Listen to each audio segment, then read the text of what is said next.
Dahil sa El Nino, posibleng mantala ang onset o pagsisimula ng tag-ulan sa ating bansa. Kaugnay niyan, makakapayam natin live mula sa Pag-asa ang weather specialist na si Veronica Torres. Magandang umaga po. Magandang umaga din po sa inyo, pati na rin po sa ating mga taga-subaybay sa unang hirit. Ms. Veronica, bakit po posibleng madelay ang pagpasok ng rainy season dahil sa El Nino? Ibig sabihin po ba nito extended yung pagtitiis natin sa matinding init?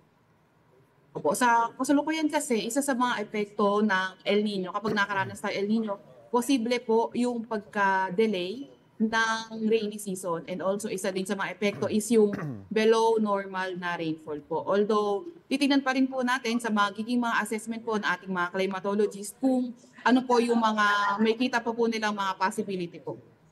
Tama po ba na ngayong first week ng May ay wala pong tsansa ng bagyo? Pagdating ng second week, low chances, at third week doon na po magtutuloy-tuloy yung pagpasok o yung pag-uulan?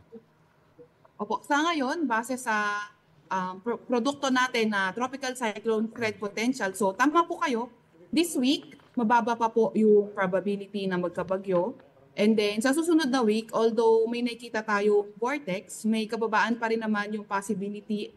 Although yung mga susunod pa po kasi na mga week ay nagiging mataas na kasi yung yung posibleng maging forecast error. Kaya first 2 weeks po yung inaano natin, yung ating fino-forecast.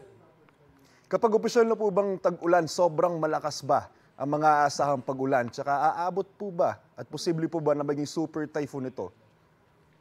Opo, so kapag nag-onset na yung rainy season po natin, so posible pa rin na may mga pumasok na mga bagyo. Pero as long as hindi pa kasi nabubuo yung bagyo, hindi pa rin natin siya ma-assess.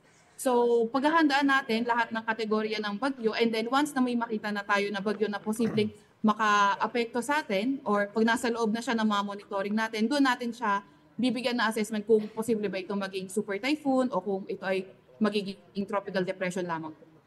Kumusta naman po ang monitoring natin sa La Nina? I'm sorry po? Kamusta po ang monitoring natin sa La Nina? Opo.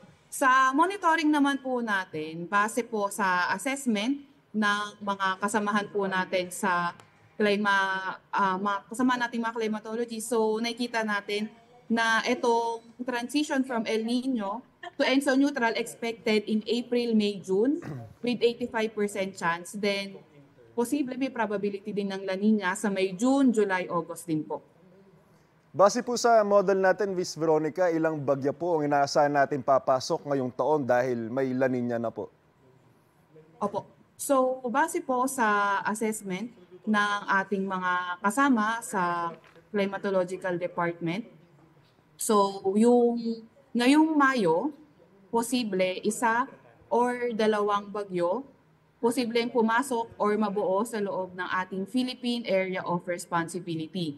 Then usually po ang start ng tag-ulan, June, or titingnan natin kung madideriba ito dahil sa epekto ng El Nino. Pero base din po sa analysis na ating mga kasamahang climatologists, by June 1 or 2, yung posibleng pumasok na bagyo, July 2 or 3 na bagyo yung pwedeng pumasok, August 2 or 3, ito July, August yung matataas na bilang ng bagyo yung pumapasok or nabubuo sa ating area of responsibility, September 2 or 3, then October po 2 or 3 na bagyo pwedeng mabuo or pumasok na bagyo sa ating Philippine Area of Responsibility.